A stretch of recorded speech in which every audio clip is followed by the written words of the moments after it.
ಪ್ರಾಮಾಣಿಕ ಪ್ರಯತ್ನ ಮಾಡಿದರು. ಆಗ ರಾಜ್ಯದಲ್ಲಿ ಕಾಂಗ್ರೆಸ್ ಸರ್ಕಾರ ಇತ್ತು. ಇರ್ತಕ್ಕಂಥವರೇ ಮುಖ್ಯಮಂತ್ರಿಗಳು ಅವತ್ತು ಕೂಡ. ದುರಂತ ಏನೆಂದರೆ ಅವರು ಯಾವುದೇ ರೈತ ಆತ್ಮಹತ್ಯೆ ಮಾಡಿಕೊಂಡವರಿಗೆ ಮುಖ್ಯಮಂತ್ರಿ ಆಗಿದ್ದು ಯಾವುದೇ ಆರ್ಥಿಕ ನೆರವನ್ನು ಕೊಡತಕ್ಕಂಥ ನಿರ್ಣಯ ಮಾಡಲಿಲ್ಲ. ಆ ಸಂದರ್ಭದಲ್ಲಿ ನನಗೆ ಜ್ಞಾಪಕ ಇರೋ ಪ್ರಕಾರ ಎಸ್.ಎಂ. ಕೃಷ್ಣ ಅವರು ಮಂಡ್ಯದಲ್ಲಿ ಮಾತ್ರ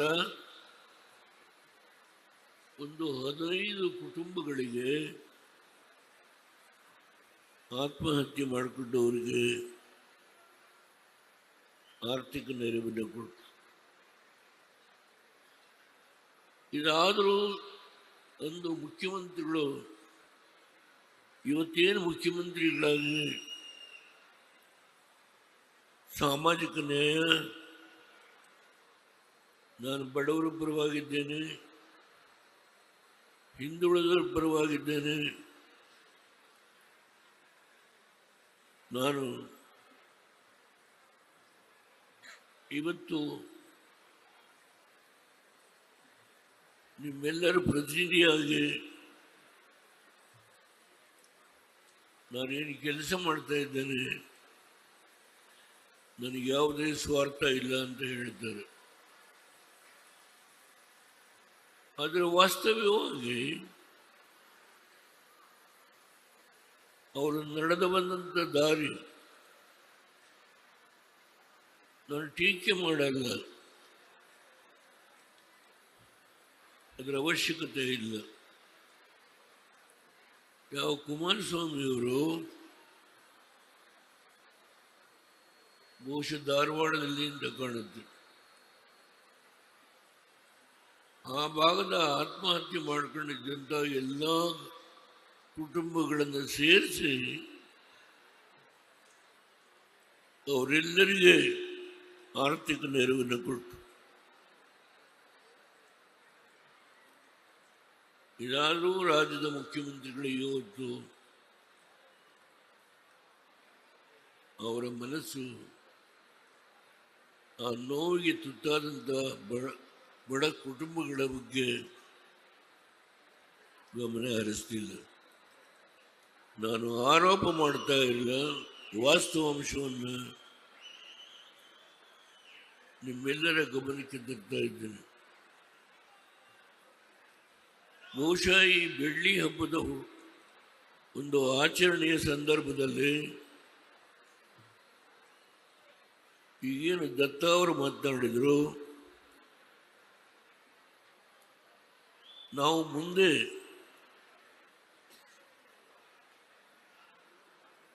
ಏನು ನಗರಸಭೆಗಳಿಗೆ ಚುನಾವಣೆ, ಜಿಲ್ಲಾ ಪಂಚಾಯಿತಿಯ ಚುನಾವಣೆ, ಈ ಎಲ್ಲ ಚುನಾವಣೆಗೆ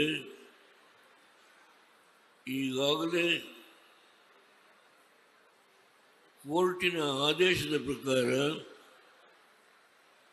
ಚುನಾವಣೆ ನಡೆಸತಕ್ಕಂತಹದಕ್ಕೆ ಸರ್ಕಾರ ಅನಿವಾರ್ಯವಾಗಿ ಒಪ್ಪಿಕೊಂಡಿದೆ. ಈಗ ಬೆಂಗಳೂರು 5 ಭಾಗ ಮಾಡಿ ಅದಕ್ಕೆ 5 ಜನ ಮುಖಂಡರನ್ನು ನೇಮಕ ಮಾಡಿದ್ದಾರೆ ಕುಮಾರಸ್ವಾಮಿ ಅವರು. ಅದರ ಮೇಲುಸ್ತುವಾರಿಗೆ ರಮೇಶ್ ಗೌಡರು ಅಧ್ಯಕ್ಷರಾಗಿ ಕೆಲಸ ಮಾಡಲಿಕ್ಕೆ ಅವಕಾಶ ಕಲ್ಪಿಸಿಕೊಟ್ಟಿದ್ದಾರೆ. ಈ ಸಂದರ್ಭದಲ್ಲಿ ಮಹಿಳೆಯರ ಮೀಸಲಾತಿ ಈಗಾಗಲೇ ದತ್ತ ಅವರು ಪ್ರಸ್ತಾಪ ಮಾಡಿದ್ದಾರೆ. ಲೀಲಾವತಿ ಆರ್ ಪ್ರಸಾದ್ ಅವರು ನಾನು ಮುಖ್ಯಮಂತ್ರಿ, ಇಡೀ ಹಿಂದೂಸ್ತಾನದಲ್ಲಿ ಹೆಣ್ಣು ಮಕ್ಕಳಿಗೆ ಮೀಸಲಾತಿಯನ್ನು ಕೊಟ್ಟಂತ ಒಂದು ಯಾವುದಾದ್ರೂ ಸರ್ಕಾರ ಇದ್ದರೆ ಅದು ಕರ್ನಾಟಕ ಸರ್ಕಾರ. ಲೀಲಾವತಿ ಆರ್ ಪ್ರಸಾದ್ ಅವರು ಅವತ್ತು ಮಂತ್ರಿಯಾಗಿ ಅವರ ನೇತೃತ್ವದಲ್ಲಿ ಎಲ್ಲ ರಾಜಕೀಯ ಪಕ್ಷಗಳ ಮುಖಂಡಗಳಿಗೆ ಮುಂಬರ್ತಕ್ಕಂಥ ಪಾರ್ಲಿಮೆಂಟ್ ಚುನಾವಣೆಯಲ್ಲಿ ನಿಮ್ಮ ಪಕ್ಷದ ಪ್ರಣಾಳಿಕೆಯಲ್ಲಿ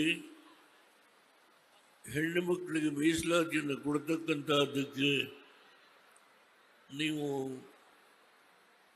ನಿಮ್ಮ ಪಕ್ಷದ ಪ್ರಣಾಳಿಕೆಯಲ್ಲಿ ಅಳವಡಿಸ್ಕೊಳ್ಬೇಕು ಅಂತ ಹೇಳಿ ದೆಹಲಿಗೆ ಹೋಗಿ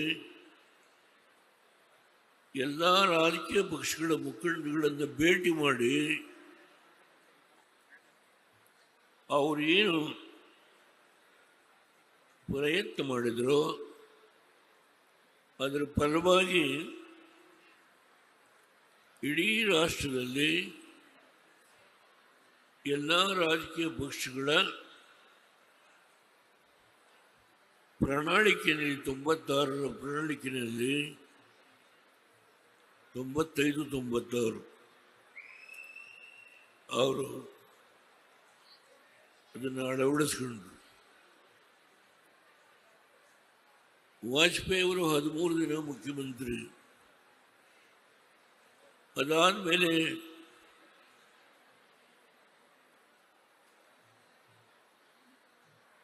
ಹದಿಮೂರು ಪಕ್ಷಗಳ ಒಕ್ಕೂಟ ಅದರ ಮುಖ್ಯಸ್ಥನಾಗಿ ನಾನು ಪ್ರಧಾನಮಂತ್ರಿಯಾಗಿ ಅಧಿಕಾರವನ್ನು ಸ್ವೀಕಾರ ಮಾಡಿದೆ. ಆ ಸಂದರ್ಭದಲ್ಲಿ ಈ ರಾಷ್ಟ್ರದ ಸಂವಿಧಾನಕ್ಕೆ 71ನೇ ತಿದ್ದುಪಡಿಯನ್ನು ತಂದು ಹೆಣ್ಣು ಮಕ್ಕಳಿಗೆ 33% ರಿಸರ್ವೇಷನ್ ಕೊಡಬೇಕು ಅಂತ ಹೇಳಿ ತೀರ್ಮಾನ ಮಾಡಿದೆ. ಅಂದಿನ ಸ್ಪೀಕರ್ ಅವರು ಬಹಳ ಉತ್ಸಾಹದಿಂದ ಈ ಕಾನೂನನ್ನು ಜಾರಿಗೆ ತರಬೇಕು ಅಂತ ಹೇಳಿ ಅವರು ಕ್ವಶನ್ ಅವರು ಕೂಡ ಸಸ್ಪೆಂಡ್ ಮಾಡಿ ಚರ್ಚೆ ಮಾಡೋಣ ಅಂತ ಹೇಳಿ ತೀರ್ಮಾನ ಮಾಡಿದ್ರು. ಉಮಾ ಭಾರತಿ ಅವರು ಭಾರತೀಯ ಜನತಾ ಪಾರ್ಟಿಯ ಒಬ್ಬ ಹಿಂದುಳಿದ ಸಮಾಜಕ್ಕೆ ಸೇರಿದ ಹೆಣ್ಣುಮಗಳು. ಉತ್ತರ ಪ್ರದೇಶದಲ್ಲಿ ಮುಖ್ಯಮಂತ್ರಿ ಆಗಿದ್ದರು. ಅವರು ಧರಣಕ್ಕೆ ಹೋದ್ರು. ನೀವು ಹಿಂದುಳಿದವರಿಗೆ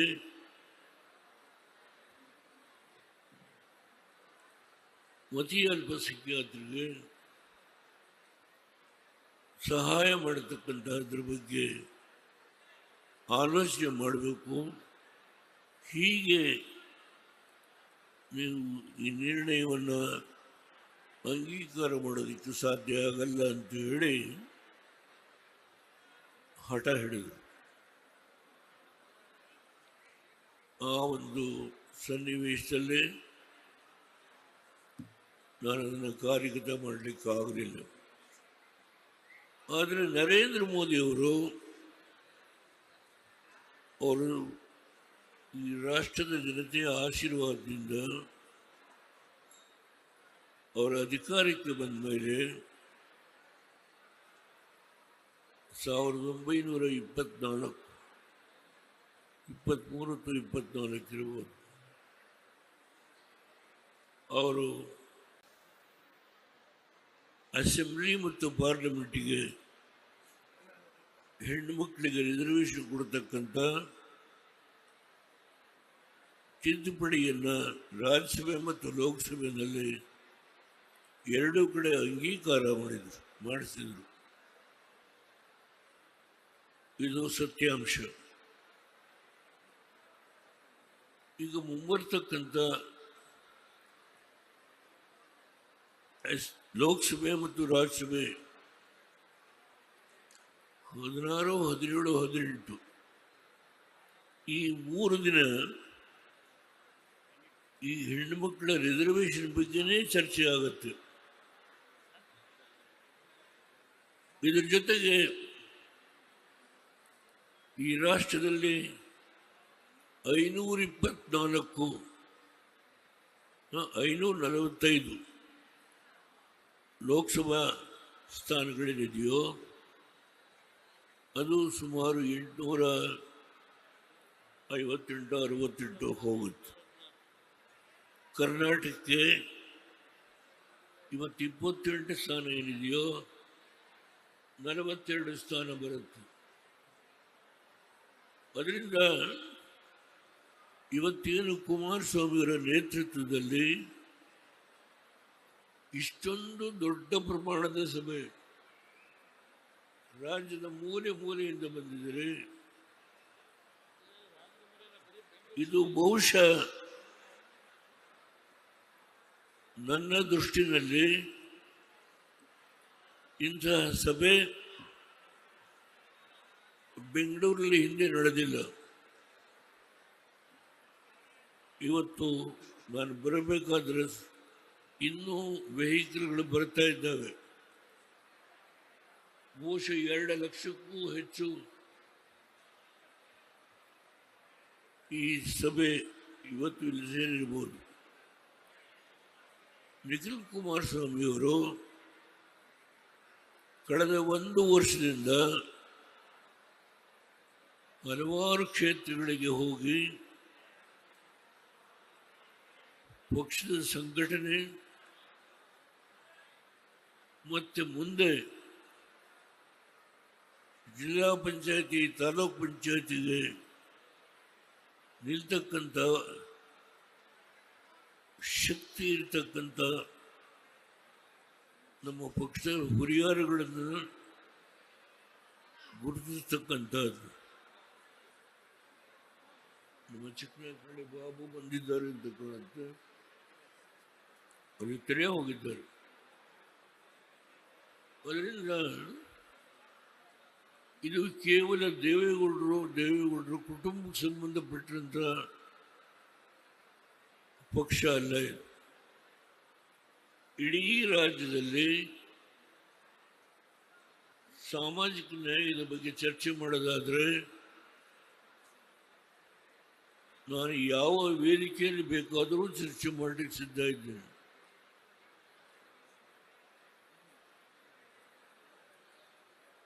ಒಬ್ಬ ಅತ್ಯಂತ ಮುಂದುವರೆದ ಸಮಾಜ, ನಮ್ಮ ಮುಖ್ಯಮಂತ್ರಿಗಳು ಮೊನ್ನೆ ಹೇಳ್ತಾ ಇದ್ರು, ಕರ್ನಾಟಕದ ಲೋಕಸೇವಾ ಆಯೋಗದಲ್ಲಿ ಬಹಳ ಏರುಪೇರಾಗಿದೆ, ಬದಲಾವಣೆ ಮಾಡಬೇಕಾಗುತ್ತೆ ಅಂತೇಳಿ ಹೇಳ್ತಾ ಇದ್ರು.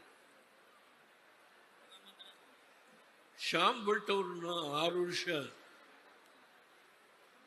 ಕರ್ನಾಟಕದ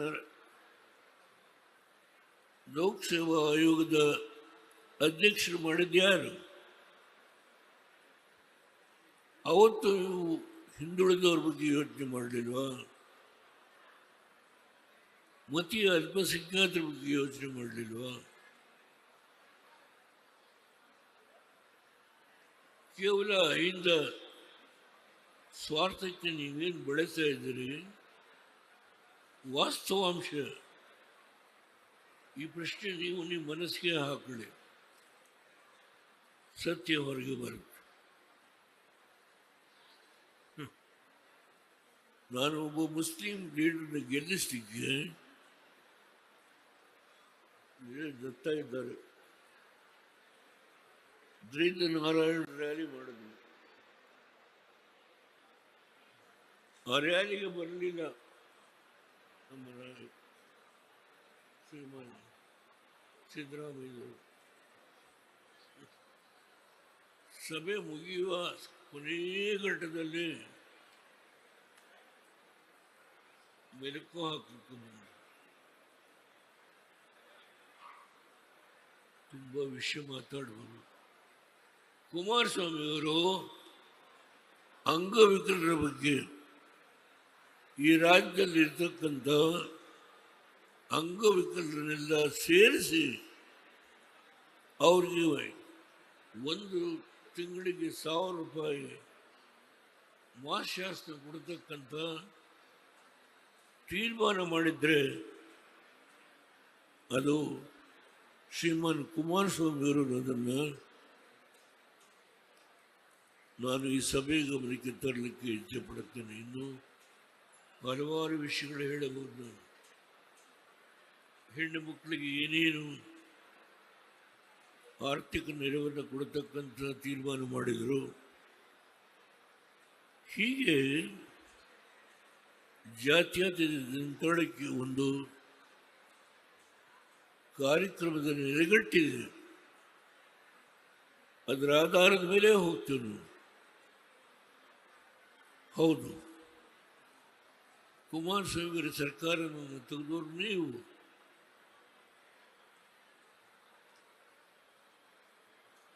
ಮೋದಿಯವರಿಂದ ಕಲಿಬೇಕು. ನಿತೀಶ್ ಕುಮಾರ್ ಅವರಿಗೆ ಸುಮಾರು 25 ವರ್ಷ ಬಿಹಾರದ ಮುಖ್ಯಮಂತ್ರಿಯಾಗಿ ಕೆಲಸ ಮಾಡಲಿಕ್ಕೆ ಶಕ್ತಿ ಕೊಟ್ಟಂತ ವ್ಯಕ್ತಿ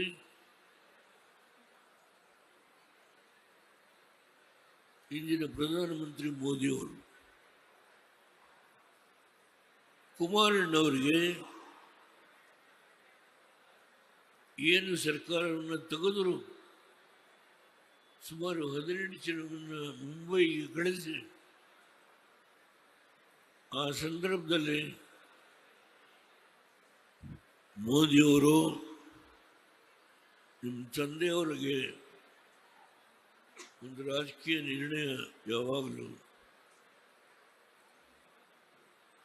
ನೀನು ನನ್ನ ಜೊತೆ ಬರಬೇಕು ಅಂತ ಹೇಳಿದಾಗ ಕುಮಾರಸ್ವಾಮಿಯವರು ನಮ್ಮ ತಂದೆಯ ಅನುಮತಿ ಇಲ್ಲದೆ ನಾವು ಬರಲ್ಲ ಅಂತ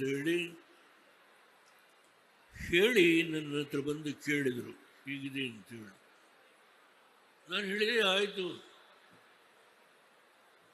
ನಾವು ಸುಮಾರು 60-65 ವರ್ಷ ಕಾಂಗ್ರೆಸ್ ಏಟಿನ ಮೇಲೆ ಏಟು ಎಲ್ಲವನ್ನು ನಾವು ಸಹಿಸ್ಕೊಂಡು ಬಂದ್ವಿ. ಅಂದರೆ ಈ ಸಂದರ್ಭದಲ್ಲಿ ನೀವು ಮೋದಿಯವರ ಜೊತೆ ಹೋಗೋದಕ್ಕೆ ಒಂದು ಅನುಮತಿ ಇದೆ ಅಂತ ಹೇಳಿದ ಮೇಲೆ ಕುಮಾರಸ್ವಾಮಿಯವರು ರಾಜಕೀಯ ನಿರ್ಣಯವನ್ನು ತೆಗೆದುಕೊಂಡರು. ಈ ವಾಸ್ತವಾಂಶವನ್ನು ನಾಡಿನ ಜನತೆಯ ಮುಂದೆ, ಈ ರಾಷ್ಟ್ರದ ಜನತೆಯ ಮುಂದೆ ನಾನು ಹೇಳಲಿಕ್ಕೆ ಯಾವ ಆತಂಕ ಇಲ್ಲ. ಇವತ್ತು ಕೇಂದ್ರದಲ್ಲಿ 2 ಇಲಾಖೆಗಳನ್ನು ಕೊಟ್ಟಿದ್ದಾರೆ ಕುಮಾರಸ್ವಾಮಿ ಅವರಿಗೆ. ಈ ರಾಷ್ಟ್ರದಲ್ಲಿ ನಿರುದ್ಯೋಗವನ್ನು ಬಗೆಹರಿಸ್ತಕ್ಕಂಥದ್ದಿರ್ಬೋದು, ಜನಗಳಿಗೆ ಅನೇಕ ಕೈಗಾರಿಕೆಗಳನ್ನು ಮಾಡಿ ಆರ್ಥಿಕ ಶಕ್ತಿಯನ್ನು ತುಂಬತಕ್ಕಂಥ ಹಿನ್ನೆಲೆಯಲ್ಲಿ ಅವ್ರಿಗೇನು ಶಕ್ತಿ ಕೊಟ್ಟಿದ್ದಾರೆ. ದುರಂತ ಕರ್ನಾಟಕದಲ್ಲಿ ಕುಮಾರಸ್ವಾಮಿ ಸಹಕಾರ ಕೊಡ್ತಾ ಇಲ್ಲ. ಇದರ ಬಗ್ಗೆ ನಾನು ಚರ್ಚೆ ಮಾಡಲಿಕ್ಕೆ ಹೋಗೋದಿಲ್ಲ. ತುಂಬ ವಿಷಯ ಇದೆ. HMT ಜಾಗ ಖಾಲಿ ಇರೋದನ್ನು ತೆಗೆದುಕೊಳ್ಳಲಿಕ್ಕೆ ಪ್ರಯತ್ನ ಮಾಡಿದರೆ ಕೋರ್ಟ್ಗೆ ಹೋಗ್ತಾರೆ. ಹೀಗೆ ತುಂಬ ವಿಷಯಗಳು ಮಾತನಾಡಬೇಕು. ಅದನ್ನು ದಯಮಾಡಿ ಈ ಪಕ್ಷ ಒಂದು ಪ್ರಾದೇಶಿಕ ಪಕ್ಷ. ನಾವು ರಾಷ್ಟ್ರೀಯ ಪಕ್ಷದ ಜೊತೆ ಸೇರಿ ಕೆಲಸ ಮಾಡತಕ್ಕಂಥ ಕಾಲದಲ್ಲಿ ಇತಿಮಿತಿ ಇದೆ ನಮಗೆ. ಇಲ್ಲಿ ಅತ್ಯಂತ ನಾನು ಕಂಡಂಥ ಕೆಟ್ಟ ಸರ್ಕಾರ ಇದು. ನನ್ನ 65 ವರ್ಷದ ಇತಿಹಾಸದಲ್ಲಿ ಇಂಥ ಕೆಟ್ಟ ಸರ್ಕಾರವನ್ನು ನಾನು ನೋಡಲಿಲ್ಲ. ಈ ಸರ್ಕಾರ ಇನ್ನು 2 ವರ್ಷ ಇರಬಹುದು, ಮುಂದೆ ನಾವೇ ಬರ್ತೀವಿ ಅಂತ ಹೇಳ್ತಾರೆ. ಹೇಳಿ, ಹೌದು, ನನಗೆ ಈಗ 93, ನೀನು 1 ತಿಂಗಳು ಮುಗಿತಾ ಬಂತು. ಆದರೂ ನಾನು ನಿಮ್ಮ ಮಧ್ಯೆ ನಿಂತು ಇಲ್ಲಿ ಪಕ್ಕದಲ್ಲಿ ನಿಖಿಲ್ ಕುಮಾರಸ್ವಾಮಿ ಅವರಿದ್ದಾರೆ, ಏನು ಕೆಲಸ ಮಾಡ್ತಾ ಇದ್ದಾರೆ. ಈ ಕಡೆ ನಮ್ಮ ರೆಡ್ಡಿಯವರು ಕೋರ್ ಕಮಿಟಿಯ ಅಧ್ಯಕ್ಷ, 5 ಕಾರ್ಪೊರೇಷನ್ ಮುಖ್ಯಸ್ಥರು, ರಮೇಶ್ ಗೌಡರು ಅದರ ಮೇಲುಸ್ತುವಾರಿ ನೋಡ್ತಕ್ಕಂಥದ್ದು. ಇವರೆಲ್ಲರ ಐಕ್ಯತೆ ಒಗ್ಗಟ್ಟಿನಿಂದ ನಾವು ಕೆಲಸ ಮಾಡಿದರೆ ಕುಮಾರಸ್ವಾಮಿಯವರ ಒಂದು ರಾಜಕೀಯ ಶಕ್ತಿ, ಅವರು ಇಡೀ ರಾಜ್ಯಾದ್ಯಂತ ಹಾಗೂ ದೇಶದ ಹಲವಾರು ಭಾಗಗಳಲ್ಲಿ ಅನೇಕ ದೊಡ್ಡ ದೊಡ್ಡ ಕೈಗಾರಿಕೆಗಳು, ಅವುಗಳನ್ನು ಪುನಶ್ಚೇತನಗೊಳಿಸಲಿಕ್ಕೆ ಪ್ರಯತ್ನ ಮಾಡ್ತಾ ಇದ್ದಾರೆ. ಅವ್ರಿಗೆ ನಾವು ಶಕ್ತಿಯನ್ನು ತುಂಬಲಿಕ್ಕೆ ಸಾಧ್ಯ ಆಗುತ್ತೆ. ನಾನು ತುಂಬ ಮಾತನಾಡಲಿಕ್ಕೆ ಹೋಗಲ್ಲ, ಬೇಕು ಕೆಲವರು ಮಾತನಾಡೋರಿದ್ದಾರೆ. ಬೆಂಗಳೂರಿನಲ್ಲಿ ಈ 25ನೇ ವರ್ಷದ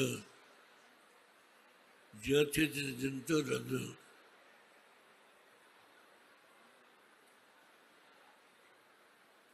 ಹುಟ್ಟುಹಬ್ಬ ಅಂತ ಕರೆಯೋಣ.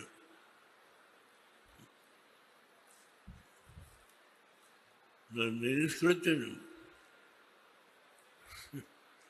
ನಮ್ಮ ಪಕ್ಷದ ಕಚೇರಿ ಹೇಗೆ ನಮ್ಮ ವಕೀಲರು ಹೇಳಿದರು ಬೇಡ ಅಂತ ಹೇಳಿ ಸಿದ್ದರಾಮಯ್ಯವರು ನಾರಾಯಣಸ್ವಾಮಿ ಅವರಿಗೆ ಒಂದು ಅರ್ಜಿ ಹಾಕಿಸಿದರು. ಅದರ ದುಷ್ಪರಿಣಾಮ ನಾವು ಯಾವ ಕಾಂಗ್ರೆಸ್ ಆಫೀಸ್ ನಾವಿದ್ದುವೋ ಅದನ್ನು ಬಿಟ್ಕೊಡ್ಬೇಕಾಗಿ ಬಂತು. ಅವತ್ತಾದಂಥ ಘಟನೆ ನನ್ನ ಜೀವನದಲ್ಲಿ ನಾನು ಎಂದೂ ಮರೆಯೋದಿಲ್ಲ. ರಮೇಶ್ ಗೌಡರಿದ್ದಾರೆ, ಬಹುಶಃ ನಮ್ಮ ಅವತ್ತು ಕಾರ್ಪೊರೇಷನ್ ಅಧ್ಯಕ್ಷ, ನಮ್ಮ ಪಕ್ಷದ ಕಾರ್ಪೊರೇಷನ್ ಲೀಡರ್ ಆಗಿ ಇರಬೇಕು. ಅವರು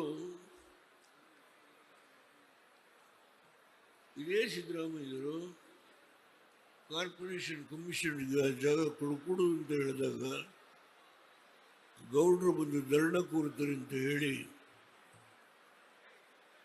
6 ಗಂಟೆಗೆ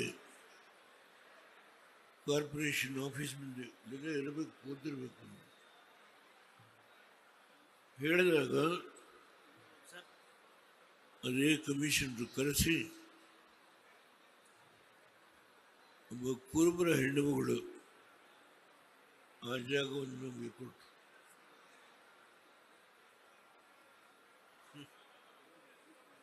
ನಾಲ್ಕು ಪಂಪ್ ಸೆಟ್ಗಳು ಹೊಡೆಯೋರು ರೇವಣ್ಣವರು ಅಲ್ಲಿ ಆ ಕಟ್ಟಡವನ್ನು ಕಟ್ಟಲಿಕ್ಕೆ ಪಟ್ಟಂತ ಶ್ರಮ ಅದು ಕಣ್ಣಿಂದ ನೋಡುವವರಿಗೆ ಗೊತ್ತಿದೆ. ಇವತ್ತು ಅಂತಹ ಸುಂದರವಾದಂಥ ಒಂದು ಕಟ್ಟಡ, ಅದಕ್ಕೆ ಜಯಪ್ರಕಾಶ್ ನಾರಾಯಣ್ ಅವರ ಹೆಸರನ್ನು ನಾವಿಟ್ಟಿದ್ದೇವೆ, ನಮ್ಮ ಯಾರ ಹೆಸರನ್ನು ಹೇಳಲಿಲ್ಲ. ಅಂದರೆ ಈ ಪಕ್ಷ ಸ್ವಾತಂತ್ರ್ಯಕ್ಕೆ, ಎರಡನೇ ಸ್ವಾತಂತ್ರ್ಯಕ್ಕೆ ಹೋರಾಟ ಮಾಡದಂಥ JP ಅವರ ನಾಯಕತ್ವದಲ್ಲಿ ಏನು ನಾವೆಲ್ಲ ಅವತ್ತು ಹೊರಗಡೆ ಬಂದ್ವಿ, ಅವರ ಹೆಸರನ್ನು ಎರಡನೇ ಗಾಂಧಿ ಇದ್ದಾಗ ಇವತ್ತು ಅವರ ಹೆಸರನ್ನ ಕಟ್ಟಡಕ್ಕೆ ಇಟ್ಟಿದ್ದೇವೆ. ಇವತ್ತು ನಾನು ಉದ್ದಕ್ಕೆ ನೋಡ್ಕೊಂಡು ಬಂದೆ, ದೊಡ್ಡ ಪ್ರಮಾಣದಲ್ಲಿ ಎಲ್ಲ ಕಡೆ ಪೋಸ್ಟ್ಗಳು, ಪಕ್ಷದ ಫ್ಲ್ಯಾಗು ರಾರಾಜಿಸ್ತವೆ. ಇದು ನಿಖಿಲ್ ಕುಮಾರಸ್ವಾಮಿ ಅವರು ನಮ್ಮ ಪಕ್ಷದ ಎಲ್ಲ ಮುಖಂಡರುಗಳು, ರಮೇಶ್ ಕುಮಾರ್ ಅವರು ಸೇರಿದಂತೆ ಎಲ್ಲ ಮುಖಂಡರುಗಳು ಸೇರಿ ನಮ್ಮ ಶೆಟ್ರು ಪಕ್ಕದಲ್ಲೇ ಇದ್ದಾರೆ. ನನ್ನ ಹೆಸರು ಹೇಳಿಲ್ಲ ಅಂತ ಹೇಳಿ ತಪ್ಪು ತಿಳ್ಕೊಳ್ಳೋ ಅವಶ್ಯಕತೆ ಇಲ್ಲ. ಲೀಲಾವತಿ ಹರ್ಪ್ರಸಾದ್ ಅವರೇ, ನಿಮ್ಮ ಕನಸು ಇವತ್ತು ನನಸಾಗೋ ರೀತಿ 18, 16, 17, 18 ಲೋಕಸಭೆ ಮತ್ತು ರಾಜ್ಯಸಭೆಯಲ್ಲಿ ಈ ಬಿಲ್ ಪಾಸ್ ಆಗುತ್ತೆ. ಅದನ್ನ ಮುಂದೆ ಬರ್ತಕ್ಕಂಥ ಪಾರ್ಲಿಮೆಂಟ್ ಚುನಾವಣೆಯಲ್ಲಿ 33% ರಿಸರ್ವೇಷನ್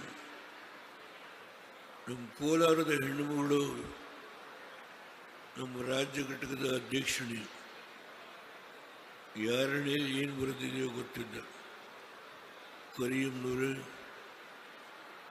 ನಮ್ಮ ಪೂರ್ಣನಾಯಕ್ ಅವರಲ್ಲಿ ಕೂತಿರ್ಬೋದು. ನಿಮ್ಮ ಜೊತೆಗೆ ಇನ್ನೂ ಭಾಳ ಜನ ಹೆಣ್ಣುಮಕ್ಕಳು, ಸುಮಾರು 80 ಜನ, 224 ಜನ ಇರ್ತಕ್ಕಂಥ ಈ ಅಸೆಂಬ್ಲಿನಲ್ಲಿ 33% ಅಂದರೆ ಸುಮಾರು 80 ಜನ ಹೆಣ್ಣುಮಕ್ಕಳು. ಅದರಿಂದ ಅದಕ್ಕೆ ಸಿದ್ಧತೆಯನ್ನು ಮಾಡಿಕೊಳ್ಬೇಕು. ಆ ಉದ್ದೇಶದಿಂದ ಇವತ್ತು ಈ ಸಭೆಯನ್ನು ಕುಮಾರಸ್ವಾಮಿಯವರು ಇಷ್ಟೊಂದು ದೊಡ್ಡ ಪ್ರಮಾಣದಲ್ಲಿ ನಿಮ್ಮೆಲ್ಲರ ಸಹಕಾರದಿಂದ ರಾಜ್ಯದ ಮೂಲೆ ಮೂಲೆಯಿಂದ ನಿಮ್ಮನ್ನು ಕರೆಸಿ ನೀವು ಹೇಗೆ ನಿಮ್ಮ ಕರ್ತವ್ಯವನ್ನು ನಿರ್ವಹಣೆ ಮಾಡಬೇಕು ಅಂತ ಹೇಳಿ ಮತ್ತೊಮ್ಮೆ ನಿಮಗೆ ಮನದಟ್ಟು ಮಾಡಿಕೊಳ್ಳಲಿಕ್ಕೆ ಏನು ಪ್ರಯತ್ನ ಮಾಡ್ತಾ ಇದ್ದಾರೆ. ನಾನು ಕುಮಾರಸ್ವಾಮಿ ಅವರಿಗೆ ಅಭಿನಂದಿಸ್ತೇನೆ. ಅವರು ಮೊನ್ನೆ ದಿಶಾ ಮೀಟಿಂಗು ಮೈಸೂರು ಮತ್ತು ಮಂಡ್ಯದಲ್ಲಿ ಅದೆಲ್ಲವನ್ನು ಮುಗಿಸ್ಕೊಂಡು ರಾತ್ರಿ ವಾಪಸ್ ಬಂದಿದ್ದಾರೆ. ದಯಮಾಡಿ ಇಷ್ಟು ದೊಡ್ಡ ಪ್ರಮಾಣದಲ್ಲಿ ಬಹುಶಃ ಊಟದ ವ್ಯವಸ್ಥೆ ಮತ್ತೊಂದು ಓದೋದು ಎಲ್ಲ ಯಾವ ರೀತಿ ಏರ್ಪಾಡು ಮಾಡಿದ್ದಾರೆ ಗೊತ್ತಿಲ್ಲ. ಇದಕ್ಕೆ ದುಡಿದಂಥ ಎಲ್ಲ ಕಾರ್ಯಕರ್ತರಿಗೆ, ಸಹಕಾರ ಕೊಟ್ಟಂಥ ನಮ್ಮ ಪಕ್ಷದ ಎಲ್ಲ ಮುಖಂಡಗಳಿಗೆ, ಮಾಧ್ಯಮ ಸ್ನೇಹಿತರಿಗೆ ನಾನು ಅಭಿನಂದಿಸ್ತೇನೆ. ಮತ್ತೊಮ್ಮೆ ನಿರತಕ್ಕಂಥ ಎಲ್ಲ ನಮ್ಮ ಪಕ್ಷದ ಮುಖಂಡರುಗಳಿಗೆ, ಕಾರ್ಯಕರ್ತ ಬಂಧುಗಳಿಗೆ, ಸಮಸ್ತ